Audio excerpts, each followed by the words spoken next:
Coming Back is a listener-supported podcast. To support the show and get exclusive access to live grief support, podcast stickers, giveaways, and so much more, head on over to patreon.com/ShelbyForsythia. Support the show for as little as $1 per month and change or cancel your support at any time. Thank you so much for listening.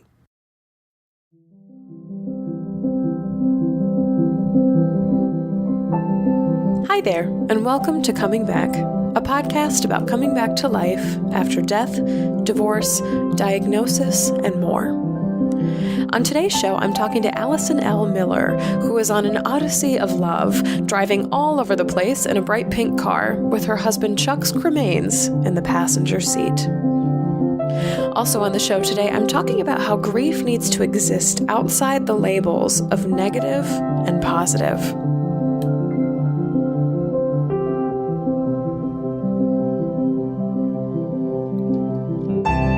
I'm Shelby Forsythia, an intuitive grief guide who speaks, writes, and teaches powerful truths on grief and loss. My mom's death in 2013 set me on the path to becoming a lifelong student of grief, and I use what I learned to equip others with the knowledge to heal and remind them that they are not alone. Because even through grief, we are growing. Let's get started. Hi there, everyone, and welcome to Coming Back today. I am so incredibly glad to be sharing this space with you here. Just a heads up that this month's live hour-long Google Hangout is happening February 25th at 8 o'clock p.m. Central Time. If you're looking for a heart check-in this month or a space to get your grief questions answered, whether it's book recommendations or how do I navigate an anniversary, XYZ, or if you just like to be heard, pledge $1 a month over on patreon.com/ShelbyForsythia, and you will instantly unlock the secret posts that contain the link to join me live, as well as other listeners of this podcast, and I will see all of you on February 25th. And of course, you can always find that link to pledge in the show notes.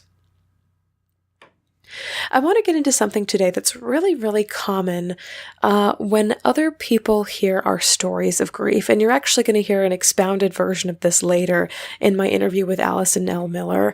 And essentially what she says in a piece of the interview is that when she called a lot of people to discuss the impending death of her husband, Chuck, a lot of people responded, well, you just have to stay positive.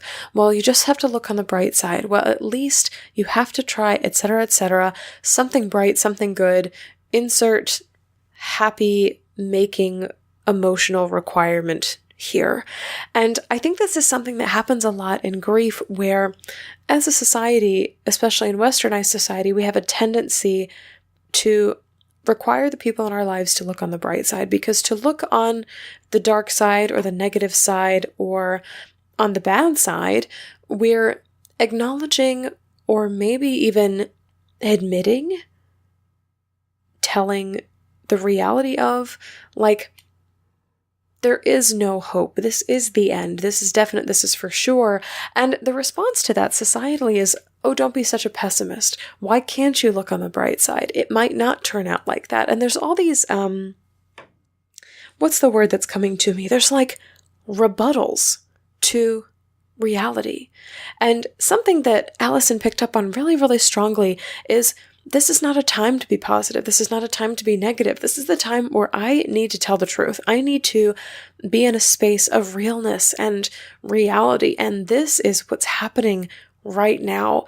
And something that just needs to happen with grief. This is very much an acknowledgement today, not so much a how-to or a step-by-step.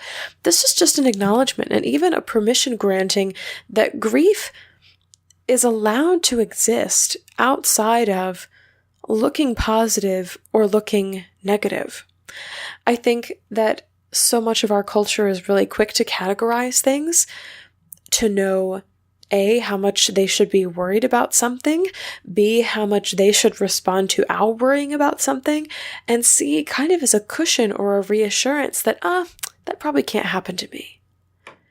There's such a pressure to make things positive or make things pretty or make things hopeful or make things stronger when they're really not, to make everyone in the situation feel better.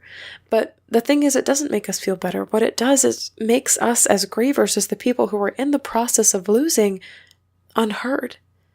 What happens is that our truth-telling falls on deaf ears.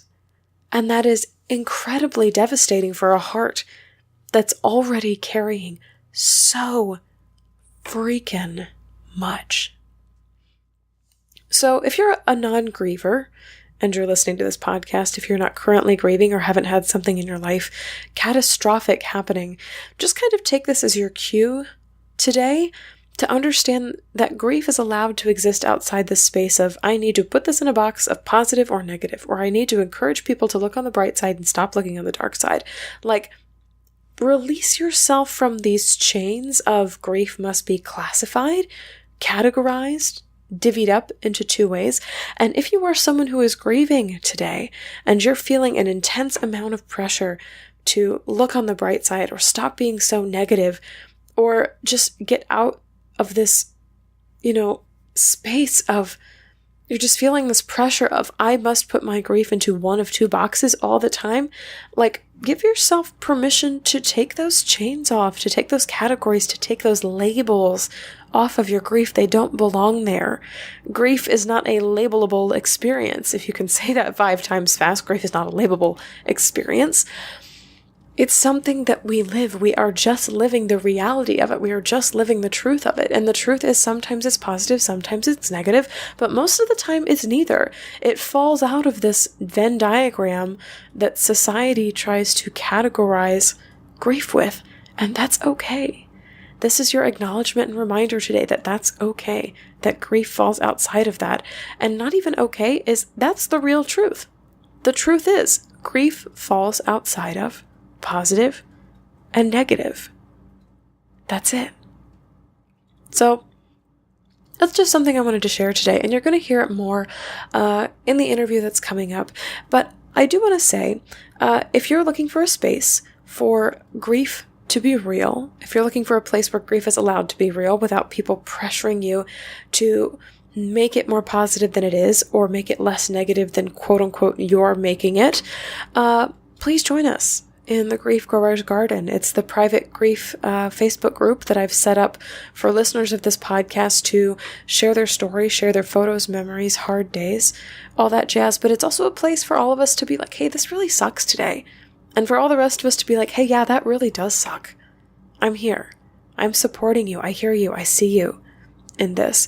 And it doesn't necessarily make things better, but it gives us space to tell the truth. And a lot of times, really, that's all we need in a moment, is for somebody to look at us or even witness us digitally online and be like, yeah, that is how it is. And you're like, oh, that's nice that I don't have to be positive or be told not to be negative. Like, I just get allowed to exist. It's such a comforting place to be. You have so much permission this week, grief growers, for grief to just exist and be what it is. Sometimes it's just like this. Sometimes it just exists. It's not positive, not negative. It's just there. It's the truth of grief. It's grief. Up next, my full-length conversation with Alison L. Miller, who's driving a bright pink car in the name of love. But first, a quick break.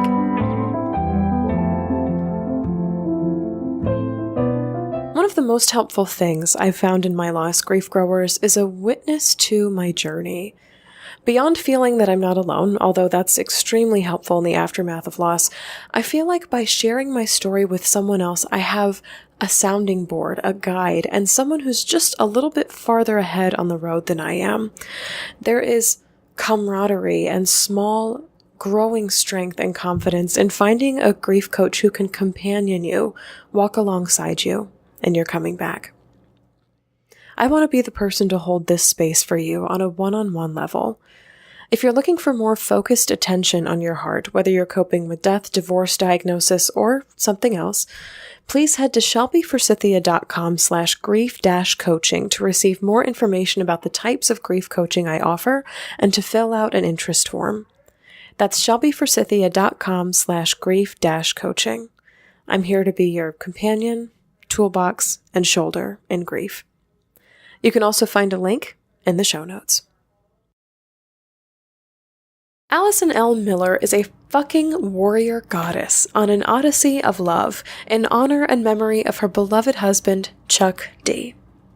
Her mission since his death on April 21st, 2013 is about sharing Chuck's left-behind love with those she meets out on the open road, giving and receiving thousands of hugs. Her mode of transportation is a custom pink Ford Escape towing a pink teardrop trailer that is covered with the names of loved ones sent to her from people around the world and messages of love written by chance-met strangers at opera camps, roadsides, and Renaissance fairs. She is literally a traveling tribute to love. Alison is bold and filled with grit, a woman on a mission to show what can happen when you keep your heart open to possibilities, even as you simultaneously carry heartache. She's all about suiting up and showing up in as much pink as possible to let you know that love is the biggest and most powerful force in the universe. Alison, I'm delighted to have you on Coming Back this week because your story gave me so much joy to read. It was heartbreaking, yes, but it was also joyful because the way that you've chosen to take your grief out into the world is so rebellious and revolutionary. So can't wait to get into your story and also more about the color pink. So if you could please start us off with your loss story this week. All right. Well, my husband Chuck and I, we had been living in New Jersey. He was a retired Air Force and then went into civil service. And I was running a nonprofit back there that I'd started for women grieving the death of their moms or mother figures. And we'd been talking for a few years about, you know what, our dream is just to get out on the road and just meander, to wander, to have adventures. And in 2009, we decided to leave our jobs and sell everything, our house and most of our belongings, and just go out on the road. And initially, we were what I called state shopping, looking for a place where we could just settle down at some point, get off the East Coast in New Jersey and go further west. And around about the 3-month point, Chuck and I kind of looked at each other as we were just kind of driving around, and we realized that we were having such a good time, so why stop? So we kept on driving. And that was in 2009, and in 2011, he got cancer. And we were out in Oregon when we found it. We didn't quite realize what it was at first. We didn't know. And so we went back to New Jersey, and he went to Philly. And it ended up being cancer, sarcoma, cancer of the ulnar, the sheath around the ulnar nerve in his left forearm. And we went through 6 surgeries to just totally do away with it, and then the reconstruction surgeries. And in between every trip, every surgery, every MRI, everything that we had to do and CAT scan, we'd always go right back out on the road again. And he was good. He had a really good prospects for the cancer never coming back again. And then in late 2012, around December, he started getting sick again. And it crossed my mind twice. And I asked him, do you think the cancer has come back? And he said, no, absolutely not. And we thought it was a systemic fungal infection. But in March of 2013, we woke up one day. We were out in Southern California at a condo we'd rented, and he said, I can't do this anymore. You need to take me to the ER. And I mean, we'd only been there a few weeks. I didn't know my way around. He didn't. So I just quickly Googled an ER, and it ended up being Eisenhower Medical Center. And I drove him there, and they admitted him right away. He was having trouble breathing, and I know they thought he was probably having a heart attack. And they did CAT scans immediately, and the doctor came and told us when we were still in the ER, he said, there's a huge mass in your lungs, and He didn't say tumor, he didn't say cancer, but I knew right away that's what it was. And I knew too that this was it. Chuck wasn't going to make it. And they admitted him to the hospital, and he had a week there. I started calling the kids right away, from our kids from around the country, to come and be with him, because I knew that was going to be it. And I remember talking to a friend on the phone, and as soon as she answered, I said, I'm going to be a widow. And I didn't know what that meant really, other than what everybody knows about it. And we had a week, well, about 5 days in the hospital. And then I found a hospice for him. And that was one of the hardest conversations I've ever had with him, because I'd worked in hospice. I'd been a bereavement support facilitator for years. So I knew all about grief, and none of it helped at that moment when I had to say to my husband, I think it's time to find hospice. And I said, if you want to fight this somehow, then I'll go to bat for you, and I'll do everything, and we'll do it. But I don't think we have time. But I don't want you to think that I want you to die. I just don't think we have time to do anything.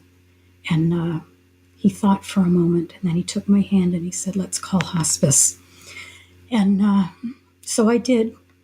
And we found him a hospice nearby, and our 4 kids were there, and I just let everybody know. And friends came from back east. Chuck was in AA, and people that he had sponsored came to bring meetings to him and to give him his 25-year coin. And he died 3 weeks later, and I went with him to be cremated, and I covered him with flowers. I opened the box and I covered him with flowers, and I pressed the switch to open the door to the crematorium. And a week later, I went back and I got his urn, and I set it on the seat of my car, riding shotgun. And I headed back east to give him full military honors out of McGuire Air Force Base in New Jersey.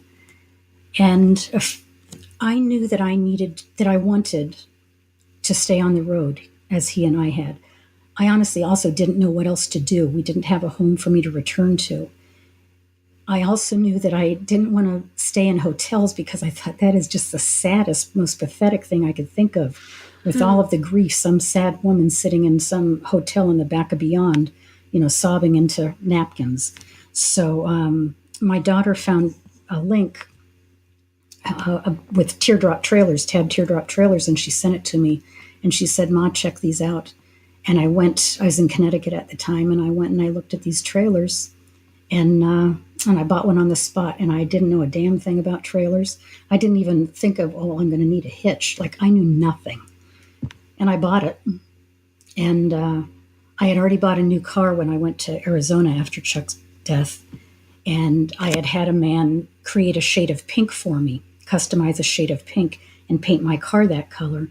And so when I bought my trailer, I gave the guy the can of paint with the formula on it. And I said, everything that's yellow, paint it pink to match my car. I knew that grief is very isolating. I didn't know anybody out on the road. I was riddled with anxiety, and I'm devastated at Chuck's death. I mean, all of these things. And I knew if I at least painted everything pink, if I kind of made myself really big out there and noticeable, then I would be held accountable for showing up. And if I started writing about it, maybe people would read what I wrote. And if on one day I missed it, maybe somebody would message me and say, hey, where are you? Because all I wanted to do was drive into the desert and disappear. I could not bear the weight of the grief of Chuck being dead. And I started my Odyssey of Love, having no clue what I was doing. I'd never camped. I'd never towed. I didn't know how to travel, with all the planning the way that Chuck had done. He had been a long-range planner in the Air Force, and so he mapped and he routed and made reservations. And I knew not only did my brain not work that way in the best of times, with all of this grief, it certainly wasn't working that way. So I thought, well, how am I going to do this? And then one day early on, it occurred to me, like if I were to ask Chuck that, how am I going to do that? What would he say to you, Alison? And I knew that his response would be, you know what? You don't have to do it the way I've done it. You do it the way it works for you. And I started off and I just took all of that grief and pain and devastation and confusion and everything. I just packed it all right up with me, and I kind of closed my eyes and hitched up my rig and started off. And now it's over 5 years later. I love so much of this story, and thank you for sharing it with us in as much detail as you did, because it's heartbreaking, but especially there at the end, there are these moments of self inquiry, like, what am I going to make of this? Like, if I have to make something of this, which is the decision that all of us are faced with in grief, if I have to make something out of this crap storm, what am I going to make it into? And I want to go back to something that you said earlier about working in the bereavement field and knowing all about grief, and yet you weren't prepared. Because that's something Mm-hmm. that I've read in so many grief books of like psychotherapists and hospice workers and all this other stuff. They're like, I didn't realize until it actually happened to me. So, what was different from the tools that you were taught or maybe had been using for years and years versus the grief that you actually experienced when Chuck died? Well, I had known it all in my heart for many years. When you're a group facilitator, you work from the heart. And I had first started learning about it. My mom, my brother, and my brother Keith, and then my mom both died within 6 months of each other in 1996. And that started me off in my hospice career. So I learned so much. I was a volunteer for 9/11 up in New York City. I mean, I was a crisis response captain. I knew all of these things and I worked from the heart. And then Chuck died, this relationship that was my most intimate relationship. And suddenly all I knew about it was intellectual, and it didn't touch my heart. I could reel off the words, and I did work with my kids in our hospice time talking about anticipatory grief. And so I recognized what was going on, but I didn't know how to shift or change anything because I was just in this absolute tsunami. I mean, when Chuck died, it was like atomic bombs, just the power in them. The world around me just evaporated, disintegrated, and so whatever I knew, it was only in my head because I couldn't make it work in my heart and from my heart to guide me because none of it made sense anymore. It's like, oh yeah, I know all of that, but so what? Like, what does that Yeah. have to do with what I'm actually going through right now? Yeah. I like how you phrase that because I think so much of grief, society or the world or psychology or whatever likes to make it intellectual. Like, give me the steps, give me the how to. But we Mm-hmm. forget so much that it's a conversation that we're having with our spirits and our heart. And at some point, words aren't enough, and logic and step by step instructions just can't do the trick. It's just impossible. It's very true. There really is no language for any of this, and so and I that's one of the quotes that I actually remembered from my hospice time, and I am not going to be able to tell you who said it, but this person who worked in hospice said that there is no language for grief, therefore we must engage the five senses. And I mean, my everything was numb at the same time as everything was pain. It was just like this mass confusion, total. And it's when really language came into play. I started almost becoming. I remembered Chuck's language from the military, and I started really just using it. And the first word that came to mind was clusterfuck. This is such a clusterfuck. And snafu, situation normal, all fucked up. And it's like those words were, yes, like I don't know what else to say besides it, but I can say, yeah, this is a clusterfuck.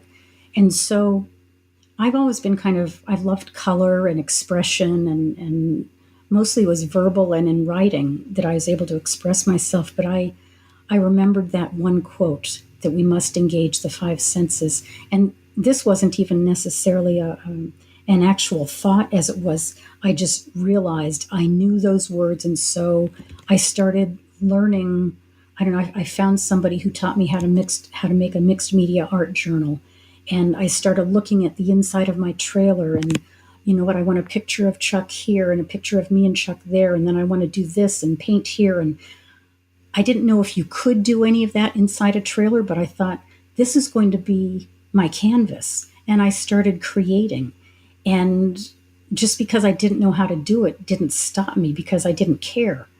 And if something didn't work, then I just did it over again or incorporated it into something more. And so I really started using my five senses. And I realized your brain is so fogged at this point, Allison. You know, they call it widow fog or grief fog. So trust your heart. Like, that's all that you can trust anymore, anyways. All that I knew anymore after Chuck died was that he left so much love behind for me from the love we had for 24 years. I knew I had that. I knew I could trust it. And that was in my heart. And so I decided, you know what? I'm going to let my heart lead me wherever I need to go, whatever direction I need to go. If I need to stop somewhere, my heart will tell me yes. And if I need to go, it will tell me go. So it was for the first time in my life truly listening to my heart instinct.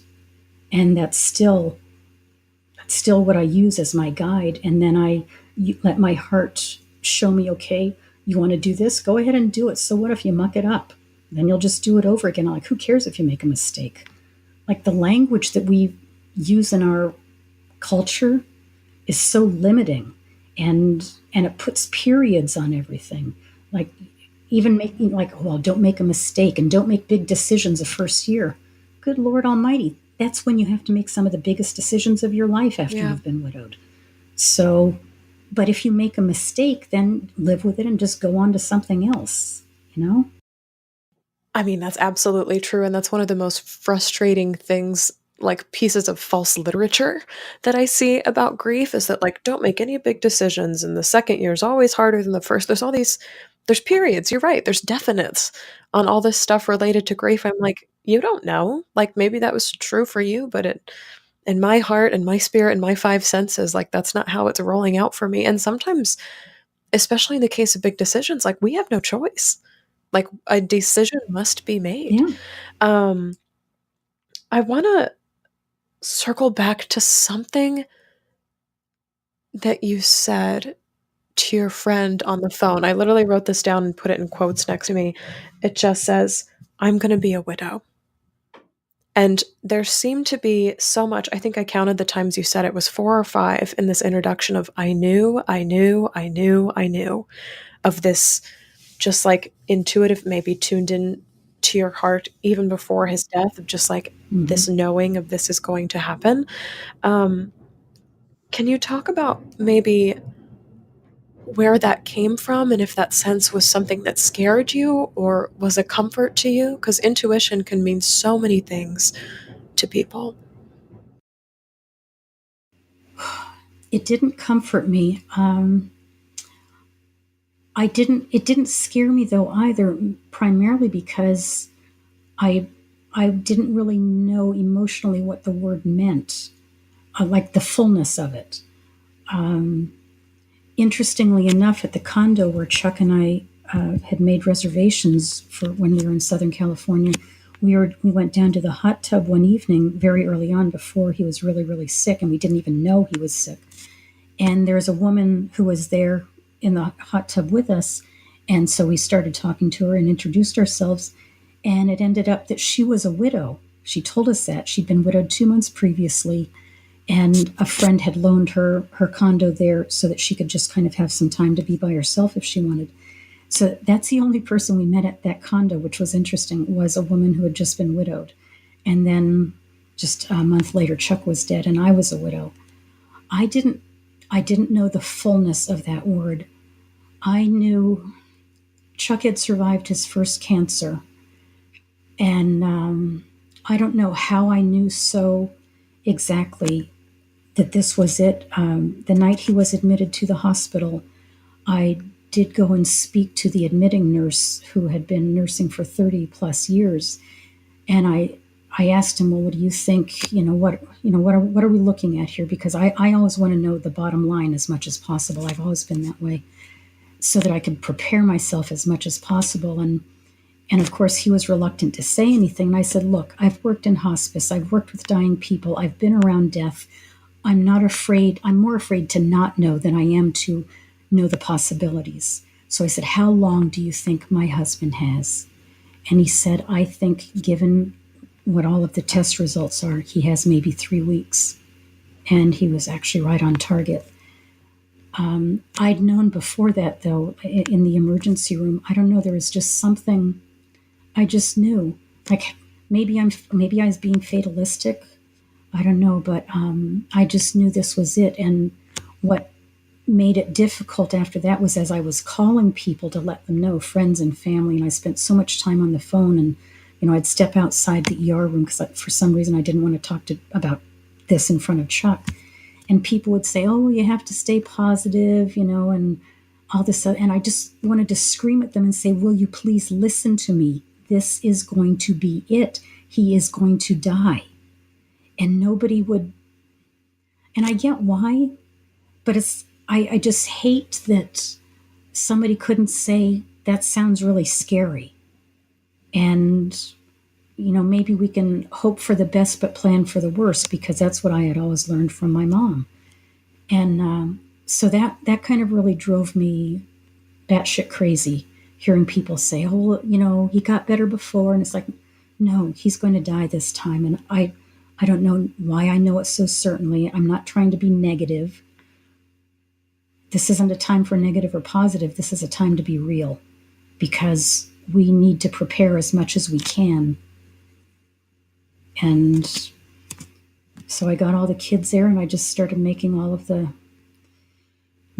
those calls, and we started finding tumors. They were appearing. We were chasing them. Every hour, more and more tumors would appear, and Chuck and I would find them, and we just couldn't keep up with them. And that's when we called hospice, and he was admitted. But we did have the opportunity to have some conversations, he and I, between us. And one of the conversations we had was, I told him, I guess I'm going to continue traveling. I don't know. I have nowhere else to go, so I'm going to continue traveling. And so we started talking about the places that we had gone in our last 4 years together, because we hit all of the lower 48 states over those 4 years. And we started naming some of our favorite places. And I said, well, I'm going to go back to those places to scatter your cremains. And I said, I'm going to paint my car pink so that you can find me out on the road. And I remember him just looking at me and smiling and taking my hand and saying, I'll be looking for you. And another thing, in one of the other conversations we had, he said, black isn't your color. He said, don't mourn for me in black. He said, wear pink.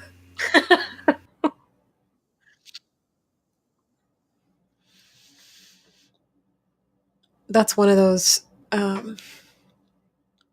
laugh with tears in your eyes stories where it's like, oh, I finally listened, but you're not here to, tease me about it.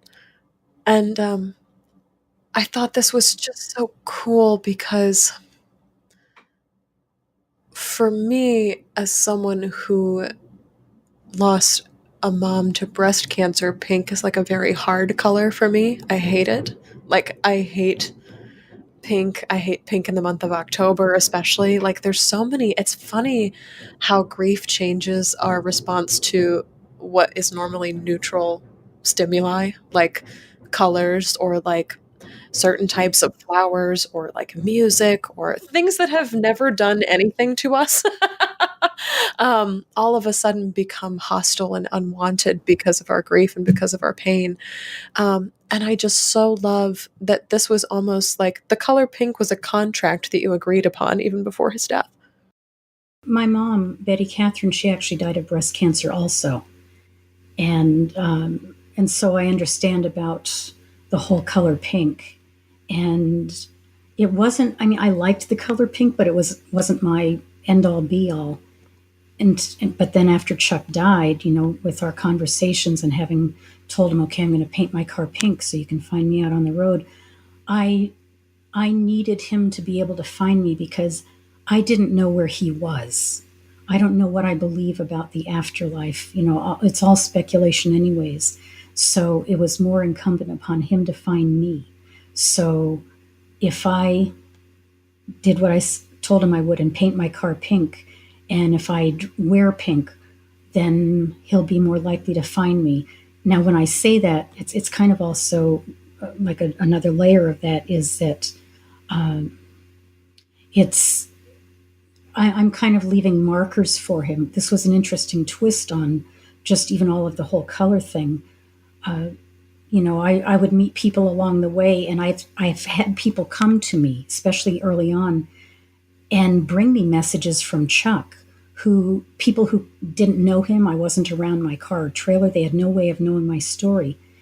And I had a woman come to me very early on and tell me that Chuck wants me to tell you that he has left you markers along the way, both physical and metaphysical. And he said, and he wants me to tell you to make sure to look for them. And so by my doing what I had told him I would do, it made it more likely that I could leave markers for him as I looked for the markers that he had left for me. And those markers have come in the way of people most often. And people find me because of all of this pink. And then it started becoming kind of this bigger thing, like this, and I started calling it my Odyssey of Love. And I've always been so aware that I'm only the vehicle for this. It's much bigger than I am. It started out as me and Chuck, a tribute to the love story that he and I shared. And that was okay for a while, but then there was more started happening along the road. People being drawn to this shade of pink, and everything being pink. And so I started realizing, I need to expand this now. And so I started inviting people from my widow community to send me the names of their loved ones, and I would write them on my rig. And then I realized, this has never been just about me and Chuck. It's never been just about being widowed. It's about love and all of the love that Chuck left behind for me. That is the only thing that I know for sure is real anymore. And so I expanded it to just anybody and everybody I would meet. And so people from around the world, they'd find my blog and my Facebook page, and they would write to me and say, a woman from New Zealand wrote to me and she said, my daughter always wanted to come to America and travel, and she just died last month. Could you add her name to your trailer? And I'll know that she's traveling with you. And so my trailer, which is all trimmed out in pink, is now covered in red auto paint pen of names and messages of love. So it all started out as color and just about me and Chuck, and now it's all of this pink and all of this magic, really, because love is magic to me, and magic is love. And it's just become this really big thing in this whole traveling tribute to love that is my Odyssey of Love, because pink was just a color, but now it is a power statement for me. And the color that was created for me by this man named Anthony, I found in Arizona right after Chuck died. He had his own garage and worked on cars, and I had found him in the phone book, and I told him our love story, and I said, I need a color pink a shade of pink created for me. Can you do that? And I went and picked up the car, which had been silver. I picked up my car that he'd painted, and it was this perfect shade of pink. And he handed me the paint can, and he'd named the color. And the color of my car and my trailer is named Chuck's Watching Over Me Pink. And he said, that's to give you courage to return to the road on your own. Chuck will always be around you now. And that's how it is. So, but I've gotten questions, oh, it's so Barbie pink. Oh, it's so pretty. It's so cute. And it's like, that's no fucking Barbie pink. This is a strong, powerful pink. And on the front of my trailer, because it's a tab teardrop, so there used to be a big oval logo that said tab on it. And I had them remove that.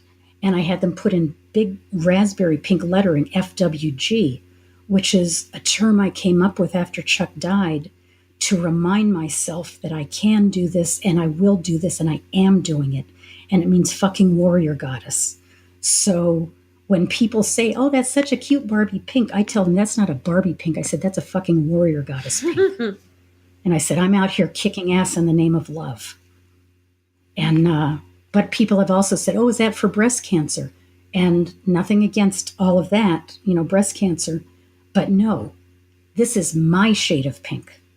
This is FWG pink, and it is in honor of my husband, and it's in honor of love, and it's in honor of everybody out there who has love, who wants love, who's seeking love, who wishes for love, who misses love. That's what this kind of pink is. So it's about changing the meaning, isn't it? Because every color and every word has so many layers of meanings. I'm so excited because as you're talking about gathering all these stories of people literally from around the world, of stories of love, I got this visual of like when a leg is broken or an arm is broken, you go to the doctor and they put a cast on it. And as something is healing, people come in and visit you and like pop in along the way and they sign your cast. And I'm getting chills saying this because it's like as you began to mend your own heart, as you kind of put a cast over it, it's like all these people are now coming to you to like sign it and wish you well. But then the larger piece too of healing is like there's a community around this, and there is it's a tribute. It's actually it becomes its own object. It's no longer just this is here helping me heal. It's like this and all of these people and some magical component as well of good wishes and love Yes. and just like I'm like you have your own pink. Like that is just so cool. And here's me telling you how much I hate pink, which is not like that's an overstatement, but it's also just you're so right that we are allowed to determine what our grief means. Yes, that's right. We are the people. We absolutely are. Yep. And I do. I will not allow anybody to define this for me. I've had people tell me along the way, oh, you're just, what a wonderful vacation you're on, your permanent vacation. It's like, so if this is your idea of a vacation with my husband's cremains and his flag riding shotgun with me, I don't ever want a vacation with you. This is not a vacation. This is not fun. It's powerful. It's transformative. I'm giving words to it. You can, all you people out there, call it whatever you want. I know what this is, and I'm doing it my way. And just don't get in my way. And also, I had some woman early on when she kind of stepped back when I said she was asking what FWG means, and I told her. And she said, oh, well, maybe you should just, that's kind of an offensive word. And maybe you should just say friendly warrior goddess. And I looked at her, I said, do I look like a friendly warrior goddess? I mean, I'm oozing love. I get that. I hug people. I support. I encourage. But this is fucking warrior goddess. I'm not out here having fun, sweetie. I'm out here transforming myself, my love story, my life, my history, my future, and trying to inspiring almost by default, like I didn't set out to inspire. This has been just really for me so that I can keep on going. But that's what it ends up doing. And so women kind of have gotten upset about that sometimes, that I say it so blatantly. Whereas guys they just give me a high five, or, they hug me, or they, give me a fist bump because they're not offended by it. And I don't care anymore who's offended. I'm not using it to offend you. I'm using it to describe my journey and who I am. And I'm a fucking warrior goddess. So, deal with it. Or don't. Whatever. It doesn't matter one way or the other. But we define this. We all define our lives. Nobody can do it for us. They try to, but, we just need to be strong enough to tell them to buzz off. Can you say a couple of words maybe to people who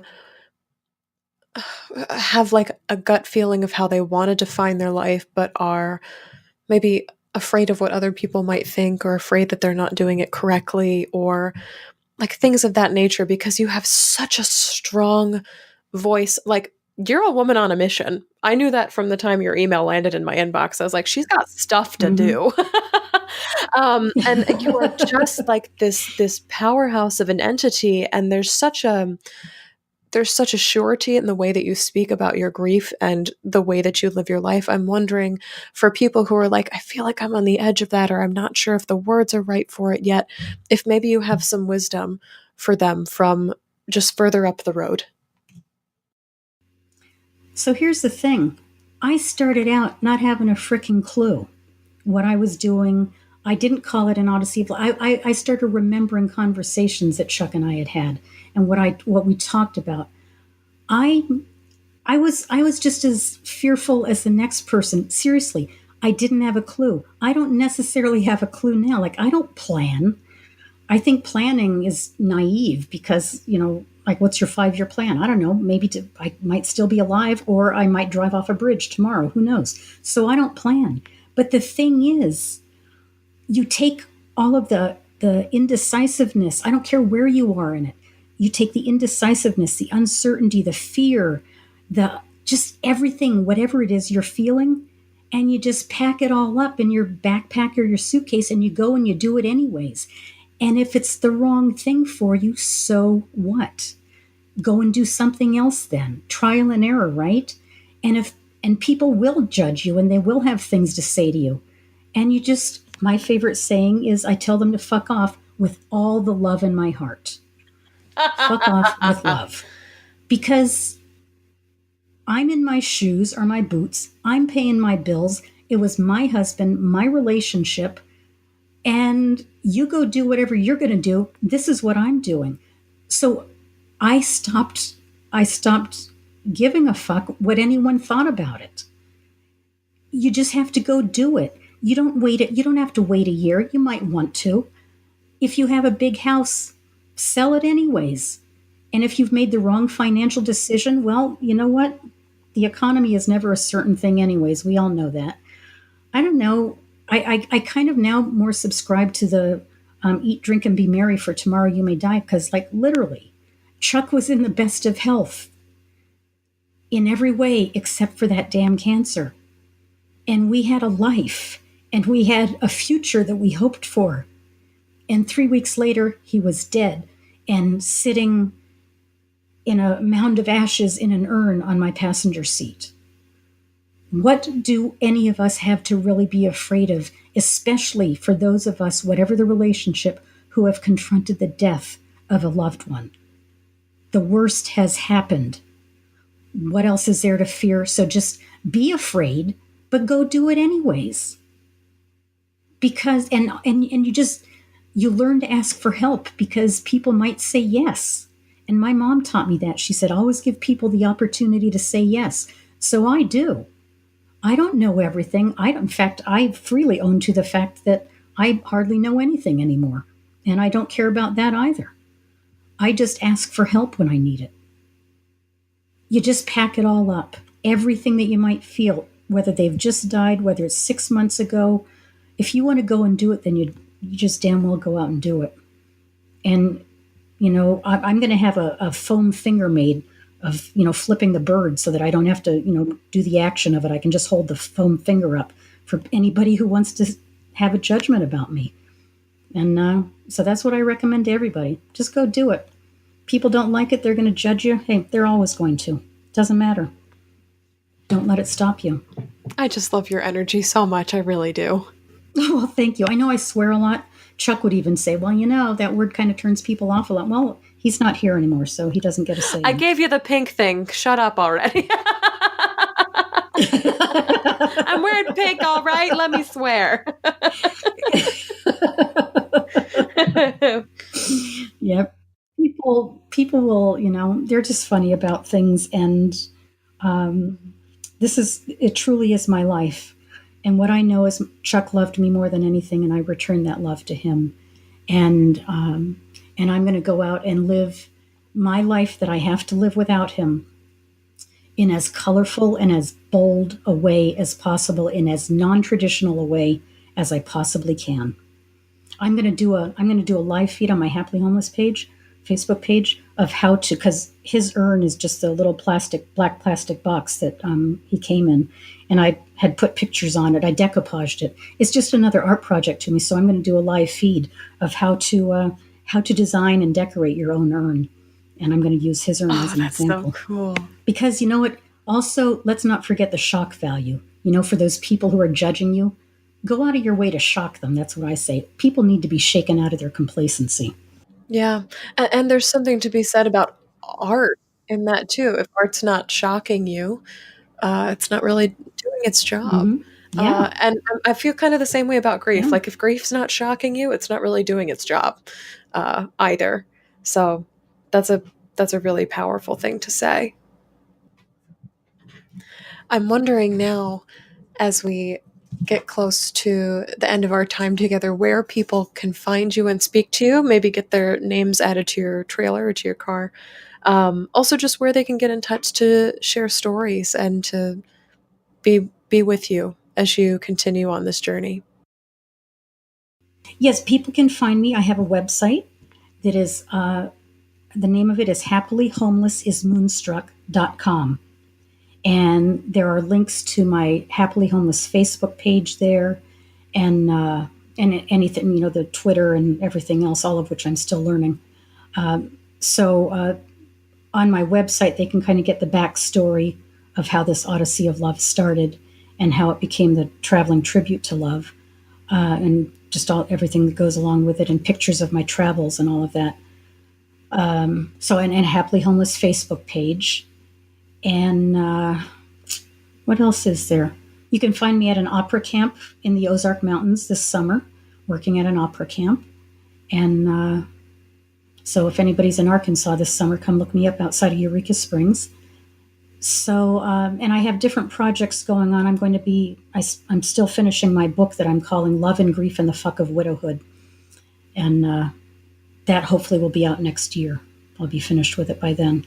I'm so thrilled. And I just want to say out loud for all of our listeners as well, if life ever gives you a reason to swear, grief is like the number one reason you should ever be swearing. So like, come on, let them drop. Yes, I know. I loved that when I've heard the different guests on your podcast, Shelby. That I thought, okay, yeah, this is another reason I want to be able to have an interview with you, because I heard people drop the F word, and I thought, yeah, okay, this is cool. She's strong enough to hear it, so this is cool. At this point, I'm like, I've used it 10 billion thousand times in my entire life, both as grief expressions and as joy expressions as well. But I'm like, it's a word. We give it its own. It's like grief. You create your own meaning.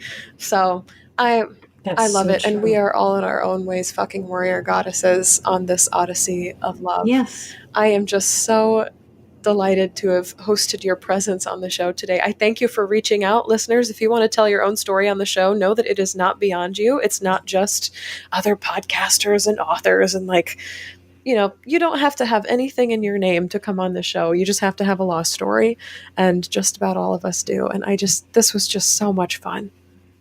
Oh, for me too, Shelby. And we have to make our own opportunities, right? Ain't nobody going to do this life for me. And I believe in making my own opportunities and seizing them when I can.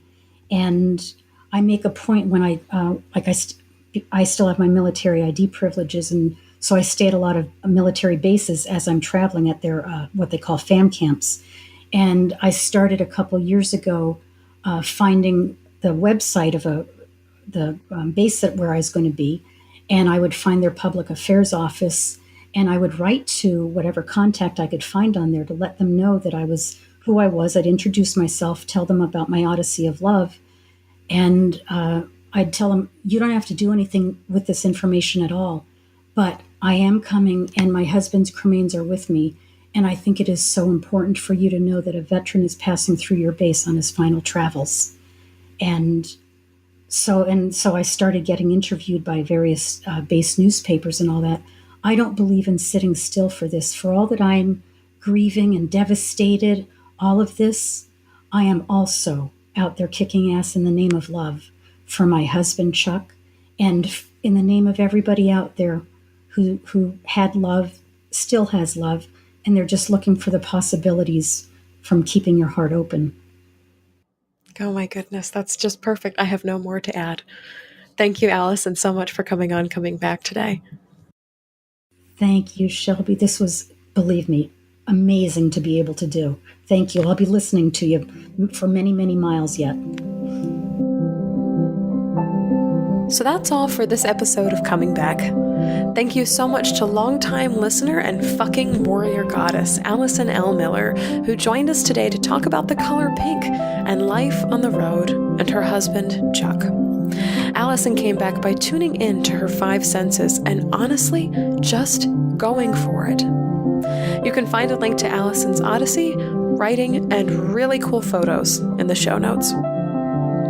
For grief support beyond this podcast, go to patreon.com/ShelbyForsythia, where you can pledge for as little as $1 per month and receive instant access to a monthly grief support hangout with me. Thank you so much to Kate and Katie, who both became Patreon supporters this week. You can also apply for private grief coaching with me at shelbyforsythia.com/grief-coaching. If you liked what you heard today, subscribe to Coming Back on Apple Podcasts, Spotify, Google Podcasts, and tell a friend about Coming Back, because you never know what someone you love is going through. Thank you to Mr. Addie Goldstein, who composed our theme music. You can find me on Facebook at Shelby Forsythia Intuitive Grief Guide, Instagram at Grief Guide Shelby Forsythia, or simply shelbyforsythia.com. If you'd like to leave a question or a comment for a future show, leave a voicemail or text 312-725-3043 or email me at shelby@shelbyforsythia.com. As always, my dear grief growers, it was beautiful sharing this space and time with you today. I see you, I am proud of you and the work that you're doing in the world, and I love you. Because even through grief, we are growing.